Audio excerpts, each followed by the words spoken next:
from the UCSC Redwood Grove, and I had to just stop and stare out the window for a bit to even process the setting. Incredible, isn't it? Yeah. We have this philosopher, Dr. Philip Green, holding court with students, some locals, and they're all sitting on the forest floor surrounded by these just massive, ancient redwoods. The report really paints a picture. You can almost smell the wet earth and the resin through the page. Totally. And there's this one moment that just completely hooked me. Dr. Green looks up into the canopy at the wind moving these huge branches, and he says, "The wind up there is the same wind that blew across the Atlantic 250 years ago." Wow. It wasn't just, a comment about the weather. He was setting the stage for what he calls a spiritual and intellectual handoff. Right, it's a powerful way to collapse time.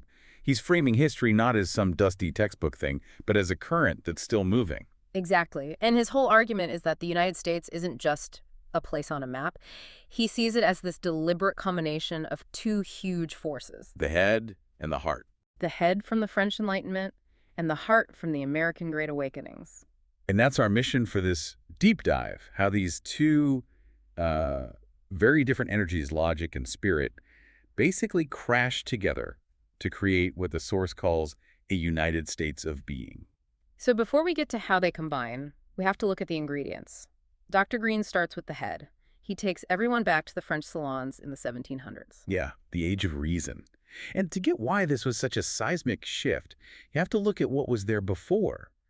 For centuries, everything in Europe was built on the divine right of kings. Which, to us today sounds almost like something out of a fantasy novel. Oh, absolutely.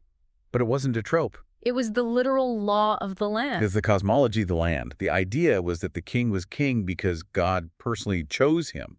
The whole hierarchy was set in stone. God, then the king, then everybody else. So if you argued with the king about, say, taxes, you weren't just a bad citizen. You were a heretic. You were basically arguing with God's org chart for the universe. Okay, so in that context, what the French philosophers were doing, it wasn't just political. It was like they were trying to rewrite reality itself. That's it. Thinkers like Voltaire, Rousseau, they get together in these salons and they just start pulling on that thread. They offer this radical new idea, human reason. We don't need a king to tell us what's what. Exactly. They argued that through logic, through observation, through law, we can figure out our own rights and build our own society. It's the birth of the social contract, really. The idea that power comes from the people, not from the heavens. Yes, but specifically from the thinking people, from the head. Yeah. They had this incredible optimism that if you could just engineer the perfect system, the perfect constitution, you could create a just world. There's a comment in the notes from a student, Eclectic Scout. Great name, by the way. Fantastic. He connects this to the myth of the coyote and asks if this push for reason was an attempt to break the coyote's cycle of tyranny. I love that he brought that in. In a lot of indigenous traditions, coyote is the trickster, right? He represents chaos, but also how humanity keeps making the same mistakes. Tyranny, revolution, then a new tyranny. A circle of violence. Right. And Eclectic Scout is saying the Enlightenment was an attempt to break that wheel, to use logic to draw a straight line of progress instead. But Dr. Green points out a problem, a huge limitation. France itself was an old house. The old house problem. You can have these amazing revolutionary ideas, but you're trying to plant them in soil that's already full of old roots. The church, the aristocracy, all that baggage. Thousands of years of it. Luna, one of the locals from Small Seed Books, she uses this analogy that I thought was perfect. Oh, the paper one? Yeah. She said France was like a piece of paper that's already been written on 1,000 times. You can try to write something new on top, but you can still see the old ink underneath. It's just a mess. And the new message gets lost in the noise. Exactly.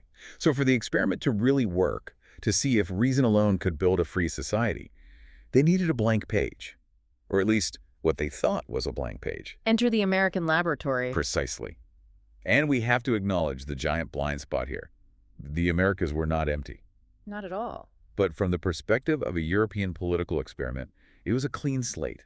No dukes, no cathedrals, no ancient feudal contracts. It was sort of a startup environment. It really was. Dr. Green calls America nothing but potential. The founders took that French head, the logic, the legal frameworks, and tried to build a country from scratch, like a machine run by a document, not a dynasty. But this is where the head hits its limit. You can't run a country or a life on just logic. No, a system built entirely on the head is what Dr. Green calls a cold machine. Yeah. It's efficient, it's orderly, but it's dead. Logic builds the roads, but it doesn't give you a reason to travel them. It doesn't inspire, love or sacrifice. Okay, so that brings us to the other side of this, the second force, the heart. And the source pivots here to the Great Awakenings. Hmm.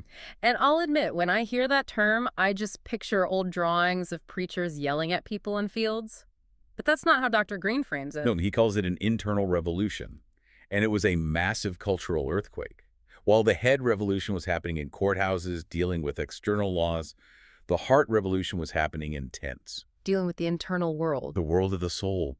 There's a great line from Tara Singh in the report. She says, while the politicians were arguing about borders and taxes, all the head stuff, people in those tents were having their hearts set on fire. And that fire is the key ingredient, isn't it? It's the missing piece. The Great Awakening basically democratized the spiritual experience. Remember, in the old system, your connection to God went through the king or the church. The Awakening said, no, the individual, the sacred vessel, as they call it, has a direct line. I want to talk about that term, sacred vessel.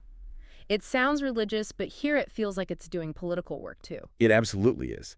Because if every single person is a sacred vessel, then every person has an infinite, inherent worth. It doesn't come from the state. So the Enlightenment says, you have rights because we figured them out with logic. Right. And the Awakening says, you have rights because you contain a spark of the divine. So one frees your mind from the king, the other frees your soul from the whole system. Exactly. And when you put them together, Yeah. that's when it gets explosive. There's this quote from a participant, Port Tillman, that just nails it. Oh, the music one. Yeah. All right. He says, the Enlightenment provided the rhythm, but the Awakening provided the soul. Without both, the music doesn't move anybody. That's it, isn't it? Because if you have pure awakening, just raw emotion, without the structure of the head, what do you even have? Chaos, fanaticism, just noise. No. But pure structure with no emotion. You're back to the cold machine. You need both the container and the thing inside it. This leads to my favorite part, what Dr. Green calls the espresso and engineering moment. Oh. And look, I know coffee metaphors are everywhere, but this one from Sophia in the notes, it's actually really good. It works because it gets the mechanics right. She says the Enlightenment is like the espresso machine itself. The engineering, the pressure, the rules, it's all structure. It's designed to handle intense energy. But the Awakening, that's the coffee bean. It's the organic, volatile, living thing that actually wakes you up. And you can't have one without the other. The machine is useless without the bean. But the bean is just raw potential without the machine to channel its energy. And Dr. Green boils all this down into a definition of the United States that I just found really arresting. He says it's a system designed specifically to protect the soul's right to expand. That one really sits with you. It means the government, the laws, all the head stuff. It's just the fence around the garden. The point isn't the fence. The point is the garden, what's growing inside. And that brings us to the most practical part of this whole discussion. Because Dr. Green doesn't just leave this as a history lesson. He brings it right to 2026. To us. To us. Yeah. He asked, if this head and heart thing is our cultural DNA, how does it apply to you as an individual? He calls it your internal republic. Exactly. This is the takeaway. If you think about your own mind, your own life, as a little nation, you have these same two forces. And most of us, if you're being honest, are probably letting one run the whole show. Okay, so let's break down the two jobs of this internal republic. Job number one is maintain the system. That's the Enlightenment side. This is your inner reason. It's about keeping things stable. Dr. Green talks about our states of emotion and the tyrant of fear. We all know when fear tries to stage a coup. Oh, yeah. That's 3 a.m. every time. The tyrant of fear screaming, it's all falling apart, panic now. And the Enlightenment job is to be the voice of reason that says, okay, I hear you, fear, but we have a constitution. Let's look at the facts. Is this real? People who are good at this have a strong internal structure. They're reliable. But if that's all you have, if you're 100% system. You're the cold machine. You know this person. Maybe you've been this person. Every box is checked. The calendar is perfect. Yeah. But you feel completely hollow. You're maintaining the machine, but you never actually make the coffee. Which brings us to job number two. Ignite the spirit. The awakening side. This is all about staying open to what he calls the mystery egg. Okay, you have to explain mystery egg because it sounds like something from a video game. It does.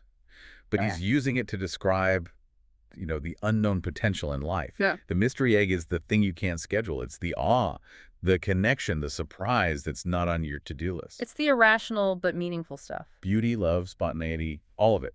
But again, if you only do that. You're the chaotic spirit.